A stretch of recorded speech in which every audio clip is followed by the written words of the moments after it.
राधे राधे प्रिय दर्शकों। 60 वर्षीय उमाकांत जी और उनकी पत्नी ने घर में एक छोटी सी हवन पूजा का प्रोग्राम रखा था। अपने सभी दोस्तों, समाज के लोगों और रिश्तेदारों को बुलाया था। यह हवन पूजा उनके बेटे नीरज की कामयाबी के लिए रखा गया था। उमेश जी अपने दोस्तों के साथ बैठकर अपने बेटे की तारीफ करते नहीं थक रहे थे। मैं कितना नसीब वाला हूँ जो मेरा बेटा इतना लायक निकला। अरे मेरा बेटा तो पहली कक्षा से ही अव्वल नंबर पर आता था और आज कॉलेज में भी उसने टॉप किया है। एक दिन ऐसा समय आएगा जब मैं अपने बेटे नीरज के नाम से जाना जाऊंगा। लोग मुझे यही कहेंगे, वो जा रहे हैं नीरज के पिताजी। इतनी खुशी कि वह अपने दोस्तों के सामने फूले नहीं समा रहे थे, छाती चौड़ी करके बैठे हुए थे। तभी उनका बेटा नीरज धड़ाम से घर के अंदर घुसता है। हवन होने की वजह से घर में धुआं और कुछ खाने पीने की खुशबू जैसी फैली हुई थी। नीरज कहता है, माँ ये सब क्या है? इतना ज्यादा धुआं घर में क्यों? नीरज की माँ कहती है, बेटा कहाँ है तू? कब से फोन लगा रहा था, तुमने तो फोन भी नहीं उठाया। तुझे पता है हम लोगों ने मन्नत रखी थी कि जिस दिन तेरी कॉलेज की पढ़ाई पूरी हो जाएगी और तू सफलता प्राप्त कर लेगा, हम लोग हवन पूजा और ब्राह्मण भोजन का प्रोग्राम रखेंगे। वही कार्यक्रम था। तेरे लिए हमने ये सब कार्यक्रम रखा और तू ही घर पे नहीं है। बेटा, सब आए हुए समाज के रिश्तेदार और तेरे पिताजी के दोस्त भी तुझे ही पूछ रहे हैं। नीरज मुंह बनाकर बेमन से सबको हाथ जोड़कर नमस्ते करता है। उसके बाद एक एक करके सभी उनके दोस्त रिश्तेदार जाने लगते हैं। जब घर खाली हो जाता है तो नीरज कहता है, ओ मम्मी ये सब क्या है? मैंने जो भी हासिल किया है वह सब अपनी मेहनत से किया है। यह सब करने की क्या जरूरत थी? और वैसे भी माँ, मुझे तुमसे एक बात कहना है। बाबूजी आप भी सुन लो, मैं एक बहुत बड़ा फैसला लेने जा रहा हूँ। उसकी बातें सुनकर दोनों आश्चर्य से अपने बेटे नीरज की तरफ देखने लगते हैं।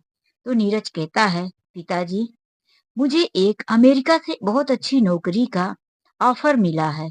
मैंने पहले ही अप्लाई कर दिया था, लेकिन आप लोगों को बताया नहीं था। उसका अपॉइंटमेंट लेटर 1-2 दिन में आता ही होगा।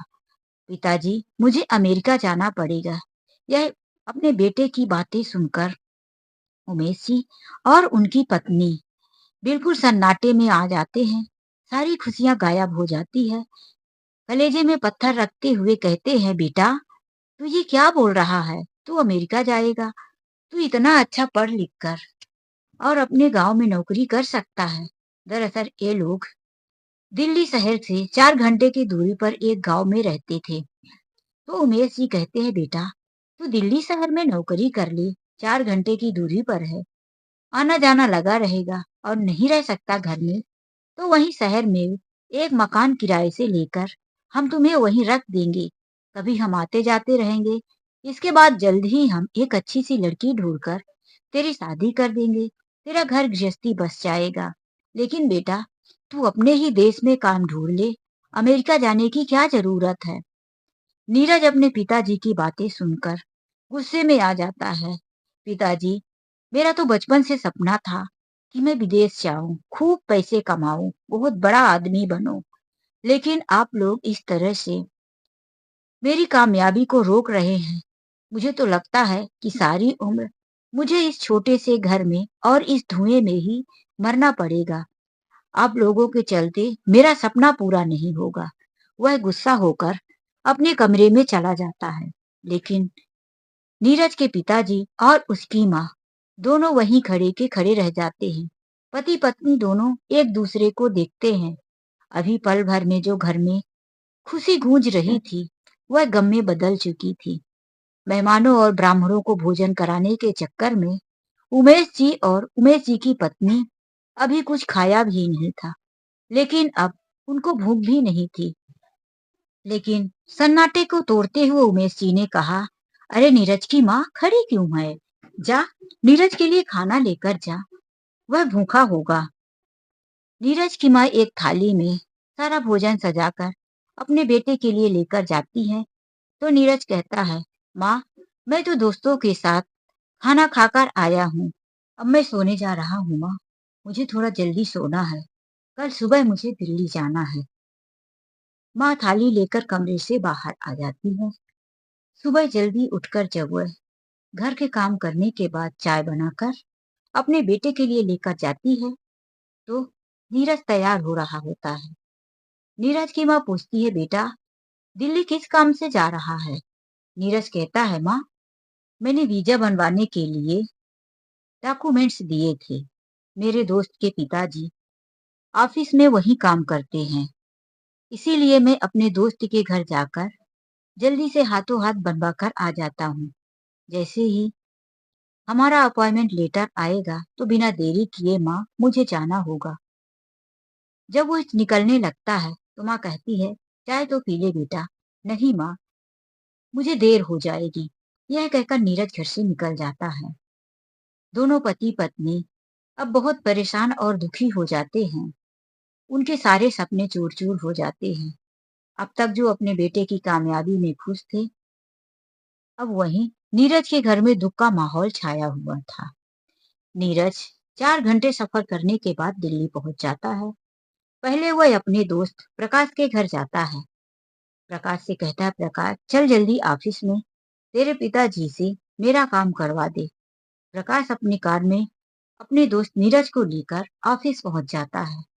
जब वह प्रकाश के पिताजी के पास ऑफिस में बैठा डॉक्यूमेंट्स देता है कि मेरा वीजा बनवा दीजिए अंकल जी, तो प्रकाश के पिताजी पूछते हैं, बेटा इतना पढ़ लिख के फिर तुम विदेश क्यों जा रहे हो? तुम्हें तो अच्छी सी अच्छी नौकरी यही मिल सकती है, और यदि कहो तो मैं तुम्हारी कोई मदद भी कर सकता हूँ।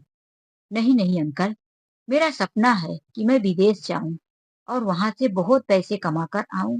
मैं इतना पैसे कमाना चाहता हूँ कि मेरे माता पिता को मैं बहुत खुश रख सकूं। मेरे माता पिता ने बहुत गरीबी देखी है, एक एक पैसे के लिए वह लोग तरसे हैं। फिर आगे प्रकाश के पिताजी कुछ नहीं कहते, डॉक्यूमेंट्स फाइल करके रख लेते हैं। फिर नीरज प्रकाश के घर में आ जाता है। मेहमान वाले कमरों में नीरज को बैठाकर प्रकाश कुछ चाय नाश्ता के लिए किचन में चला जाता है। उसकी माँ किचन में चाय नाश्ता बना रही थी। नीरज ने देखा कि वह जिस गेस्ट रूम में बैठा हुआ है, वही बाजू के कमरे से बार बार किसी की खांसने की आवाज आ रही थी। नीरज अपने आप को रोक नहीं पाया, आगे बढ़ा, पर्दे खोलकर देखा तो वहां एक बुजुर्ग व्यक्ति पड़े हुए थे। उन्हें बार बार खांसी आ रही थी। नीरज आगे बढ़ गया, टेबल में रखा हुआ पानी उनके हाथों में पकड़ाते हुए उन्हें उठाकर सहारा देकर बैठा दिया। वह पानी पीकर फिर से उसी पोजीशन में बैठ गए। नीरज उनकी पीठ सहलाने लगा। फिर वह नीरज की तरफ देखने लगे। नीरज समझ गया कि यह जानना चाहते हैं कि मैं कौन हूँ। नीरज ने कहा कि मैं प्रकाश का दोस्त हूँ। वह यह सुनकर अपना कांपता हुआ हाथ नीरज के सिर में रखना चाहते थे। नीरज ने अपना सिर झुका लिया और उनका आशीर्वाद लिया। फिर नीरज उन्हें लेटाकर एक चादर उठा दिया। शाम को जब प्रकाश के पिताजी घर से वापस आए तो वह अपने साथ दवाइयां लेकर आए थे और वह बुजुर्ग व्यक्ति के कमरे में गए। उनके साथ साथ पूरा परिवार इकट्ठा हो गया। उन्हें दवाइयां खिलाए और फिर अपने ही हाथों से प्रकाश के पिताजी उन्हें खाना खिलाए और प्रकाश के चाचा उनके पैरों में तेल लगाकर मालिश करने लगे। प्रकाश के पिताजी ने पूछा, बाबूजी अब खांसी कैसी है? तो उन्होंने सिर हिलाया, फिर बोला, पहले से तो ठीक है। उस बूढ़े व्यक्ति की इतनी सेवा, इतना मान सम्मान, नीरज पहली बार इतने बड़े परिवार में ठहरा हुआ था। वह वहां 3-4 दिन रुका। उसने जो भी देखा अपनी जिंदगी में पहली बार देखा, क्योंकि उसके परिवार में उसके मम्मी पापा और वह, इसके अलावा कोई नहीं था। नीरज ने देखा कि जब सुबह सब लोग चाय नाश्ता करने के लिए एक साथ बैठे, वह बूढ़े व्यक्ति को अपने हाथों से चाय में बिस्कुट डुबा डुबा कर प्रकाश के चाचा अपने हाथों से खिला रहे थे। फिर उनके सिर में तेल लगाए, उनके सफेद सफेद बालों में जो थोड़े ही बचे थे उसमें कंघी मारे उनके कपड़े बदलवाए। उनकी इतनी सेवा देखकर नीरज हैरान था कि जमाने में भी लोग अपने माता पिता या बुजुर्गों की इतनी सेवा करते हैं। नीरज जितने दिन भी वहां रहा, उस परिवार से उसे हर दिन कुछ न कुछ सीखने को मिलता था। जब दोपहर को प्रकाश के पिताजी, उनके चाचा और उनके भैया अपनी अपनी ड्यूटी पर गए हुए थे, तो प्रकाश खुद दोपहर का खाना लेकर आया और फिर बाबूजी को खाना खिलाया, अपने हाथों से उनको दवाइयां दी, पानी पिलाया, गीला कपड़ा लेकर उनके गले और हाथ मुंह को पोंछा। इसके बाद उनके हाथ में और पैरों के तलों में तेल लगाया, उनकी हथेलियों को मालिश किया। उसके बाद उन्हें दवा खिलाकर लेटा दिया। यह सब देखकर नीरज आश्चर्य था कि बड़े तो बड़े, प्रकाश भी अपने दादाजी की इतनी सेवा कर रहा है। आजकल के बच्चों में भी इतना संस्कार। वही वह सोच रहा था कि आज तक कभी मैंने अपने पिताजी को एक गिलास पानी नहीं दिया। जब भी मैं घर में पहुंचता हूँ, तो मेरे माता पिता ही नौकरों की तरह मेरे लिए पानी, चाय, नाश्ता, मेरा कपड़ा, जूता लेकर दौड़ते हैं। वह लोग मुझे अपने घर में बिल्कुल साहब की तरह रखते हैं, जैसे मैं उस घर का मालिक हूँ और मेरे माता पिता मेरे सेवक हूँ। यह सब देखकर नीरज को बड़ा आश्चर्य लग रहा था। दूसरे दिन उसने देखा कि जो प्रकाश के बाबूजी हैं, मतलब उनके दादाजी, उनकी तबीयत कुछ ज्यादा ही खराब थी। उनकी खांसी बढ़ चुकी थी। सब लोग उनके पास बैठे हुए थे। वह सबको बड़ी प्यार से देख रहे थे। प्रकाश के पिताजी बड़े प्यार से उनके हाथों को सहलाते हुए बोले, बाबूजी, आप बोले तो विक्रम को फोन करके बुला दूं। विक्रम का नाम सुनते ही वह बूढ़े व्यक्ति की आंखों में आंसू तैर गए।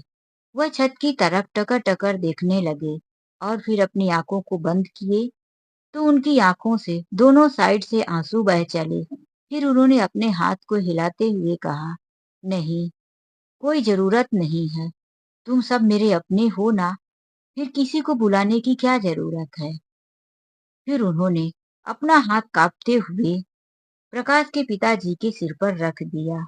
वहीं पर बैठा हुआ यह सारा दृश्य नीरज भी देख रहा था। अब उससे रहा नहीं गया कि आखिर ये विक्रम कौन है, लेकिन वह उस समय पर बारे में पूछना उचित नहीं समझा। उसने देखा कि विक्रम का नाम लेते ही उन बूढ़े व्यक्ति की आंखों में आंसू आ गए। वह मौके का इंतजार करने लगा।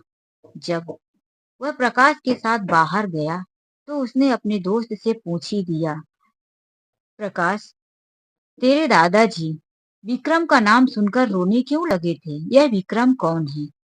प्रकाश ने बोला, नीरज, यह मेरे दादाजी नहीं हैं। वह यह शब्द सुनकर आश्चर्य में पड़ गया। तेरे दादाजी नहीं हैं? फिर यह बूढ़े व्यक्ति कौन है? प्रकाश ने बताया कि यह मेरे पिताजी के मास्टर हैं। पहले मेरे पिताजी बहुत गरीब हुआ करते थे। जो आज तुम सब कुछ देख रहे हो, वह सब इनकी वजह से ही है।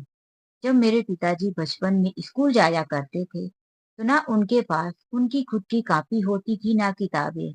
यहाँ तक कि वह स्कूल भी छोड़ना चाहते थे। तो ये यही व्यक्ति हैं जो मेरे पिताजी को अपने पैसों से पढ़ा लिखा कर और उन्हें इस कामयाबी तक पहुंचाए।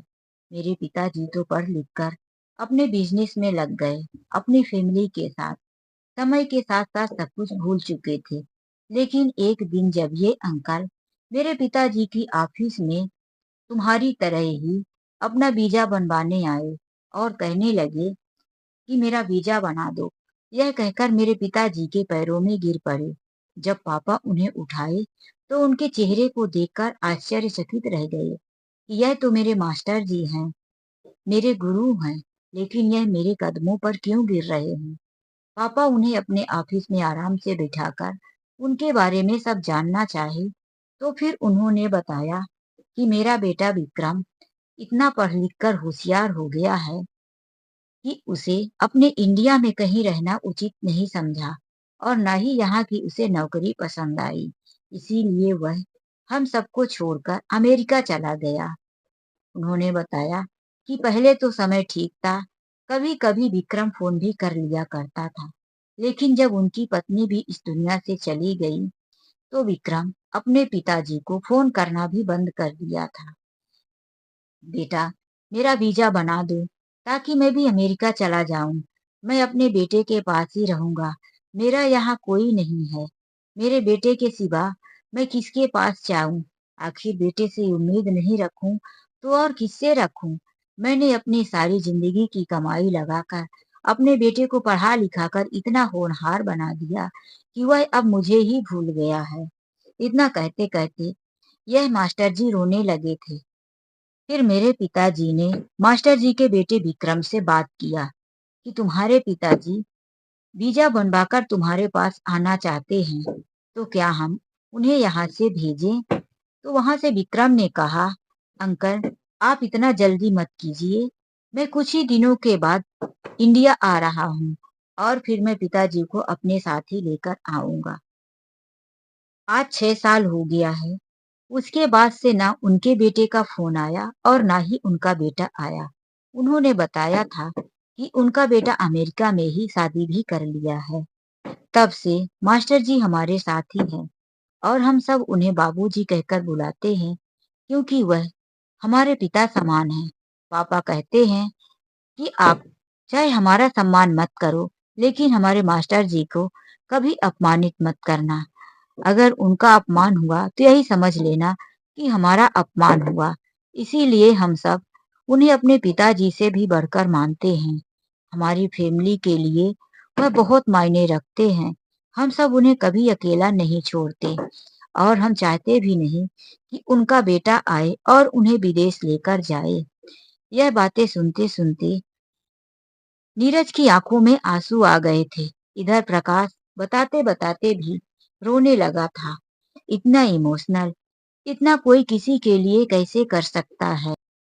फिर प्रकाश और नीरज जब घर में आए तो देखे कि अभी भी उनके कमरे में पूरा परिवार जमा है। उनकी सांसें घर घर की आवाज ले रही थी। उनके पिताजी उनके मुंह में गंगा जल और तुलसी डाल रहे थे। सब लोग आसपास उनके बिस्तर को घेरे हुए बैठे थे। नीरज यह सब कुछ पहली बार देख रहा था। उसकी समझ में नहीं आ रहा था कि यह क्या हो रहा है। सब लोगों के आंखों में आंसू थे। सब रो रहे थे। इतना दर्दनाक दृश्य देखकर नीरज भी आत्मग्लानि से भर गया। उसकी आंखों से भी आंसू बहने लगे।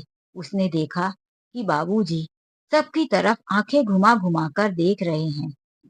उनकी गर्दन अकड़ सी गई थी। फिर भी बाबूजी बड़ी कोशिश करके सबको देखे जा रहे थे। उन्होंने कांपते हुए हाथों को उठाया और सबकी तरफ आशीर्वाद देने जैसे अपने हाथों को हिलाया और फिर धीरे से उनका हाथ अपने ही बिस्तर पर गिर गया। बाबूजी एकटक छत की तरफ देखने लगे।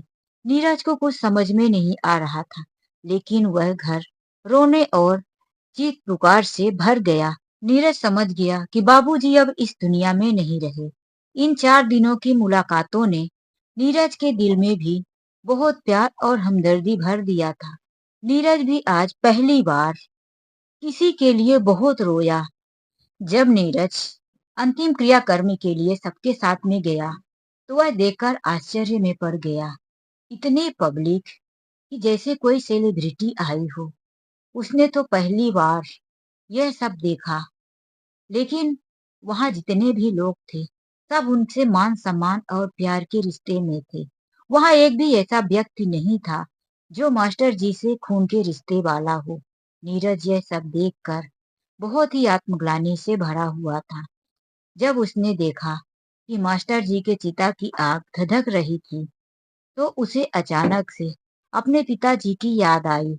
उसे ऐसा लग रहा था कि मैंने बहुत बड़ा पाप कर दिया और यह सब मेरे पिताजी के साथ हो रहा है। और वह अपने पिताजी को याद करके और बहुत रोने लगा। उसे अब होश नहीं था कि इस चिता में कोई और जल रहा है या मेरे पिताजी, क्योंकि वह भी तो अपने पिताजी को छोड़कर अमेरिका जाने वाला था।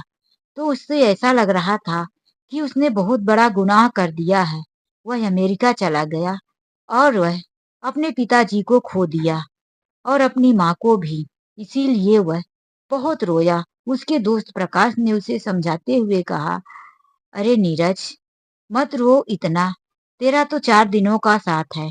हम लोगों को सोच हमारे दिल में क्या बीत रही होगी। दोस्त समझा ही रहा था, तभी नीरज का फ़ोन बज उठा। नीरज ने देखा कि उसके पिताजी का ही फ़ोन था। उधर से उसके पिताजी बोले, बेटा काम हो गया हो तो घर आ जाओ, तुम्हारा अपॉइंटमेंट लेटर भी आ गया है। नीरज ने कहा, कल सुबह तक घर पहुंच जाऊंगा। इतना कहकर उसने फ़ोन कट कर दिया। दूसरे ही दिन सुबह नीरज 4 घंटे के बाद अपने घर पहुंच गया। जैसे ही उसने दरवाजा खोला तो देखा कि घर में एक अजीब सी शांति, माँ का चेहरा उदास और मुरझाया हुआ था। वहीं उसके पिताजी, जो हमेशा शेर जैसे दहाड़ते हुए बोलते थे, आज उनके मुंह से आवाज नहीं निकल रही थी। वह धीरे धीरे बोल रहे थे। ऐसा लग रहा था कि वह काफी बीमार थे और उन्होंने कई दिनों से खाना ही नहीं खाया। वह नीरज के हाथ में अपॉइंटमेंट लेटर पकड़ाते हुए बोले, ले बेटा, यह तो कल ही आ गया। नीरज उस अपॉइंटमेंट लेटर को देखा तो वह थोड़ा गीला सा था। वह समझ गया कि यह गीला मेरे माता पिता के आंसुओं से हुआ है। उसने उस लेटर को तुरंत टुकड़े टुकड़े करके वहीं फेंक दिया और अपने माता पिता को गले लगा लिया। कहने लगा, माँ, मैं कहीं नहीं जाऊंगा आप लोगों को छोड़कर। मुझे नहीं जाना विदेश माँ, मुझे नहीं जाना विदेश। वह अपने छोटे से घर को इधर उधर देखने लगा और बोला, माँ, यह घर तो स्वर्ग है। इसी घर में मेरा बचपन बीता है। इसी घर में तुम मुझे अपने हाथों से खिलाया करती थी। मैं भागता था, तुम मेरे पीछे भागती, मुझे पकड़ कर लाती। फिर बाबूजी मुझे कहते, क्यों परेशान कर रही है मेरे बेटे को। बाबूजी मुझे मेरी उंगली पकड़कर बाहर निकल जाते और जो चीजें मैं मांगता वह सब मुझे दिला देते थे। माँ, क्या तुमको ये सारी बातें याद है? माँ की आंखों से भी झरझर आंसू बहने लगे। आंचल से अपने आंसुओं को पोंछते हुए कहती है, बेटा, मैं कैसे भूल सकता हूँ इन दिनों को। भगवान ने मुझे 12 साल के बाद एक औलाद दिया तो ऐसा लगा जीवन की सारी खुशियां मिल गई। उसके बाद से हम तुम्हें ही देख देख कर इस जीवन में खुश रहा करते थे। लाख हमारे ऊपर दुख आया, लेकिन तुझे पाने के बाद उस दुख को हमने दुख नहीं समझा। बेटा, दूसरे माँ बाप अपने बच्चों को किसी न किसी के साथ खेलने भेज ही देते हैं, लेकिन मैंने तुझे कभी किसी के साथ खेलने नहीं भेजा। मेरा भरोसा ही नहीं रहता था तेरे पिताजी अपने साथ रखते या कि मैं अपनी नजरों के सामने ही तुझे छोड़ती थी। और तू भी बचपन में कभी मुझे छोड़कर जाता भी नहीं था। तभी नीरज की नजर दीवार पर टंगी हुई एक फोटो पर पड़ी, जिसमें वह एक हाथ में चॉकलेट लिया हुआ था और दूसरे से अपनी माँ की साड़ी पकड़े था और वह सामने घूर घूर कर देख रहा था।